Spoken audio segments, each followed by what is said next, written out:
একজন সঠিক নেতৃত্ব দেওয়া মানুষ যদি হয়ে থাকেন, তাহলে তার দ্বারাই সঠিক নেতৃত্বই কিন্তু বেরিয়ে আসবে। তো এখানে আমরা এই বাংলাদেশে যারা রাজনীতি করেন, তো এবার সবার ক্ষেত্রেই কিন্তু সঠিক রাজনীতিটা করা দরকার এবং হিংসাত্মক রাজনীতি বাদ দিয়ে মানুষের কল্যাণে রাজনীতি হওয়া দরকার।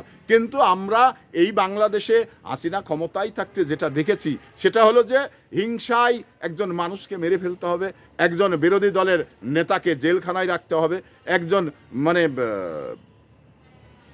গুম করতে হবে। তো এই মানসিকতা নিয়ে যখন কেউ রাজনীতি করতে আসবে, তো সে শুধুমাত্র এই বাংলাদেশ নিয়েই তার হিংসাত্মক রাজনীতি হবে।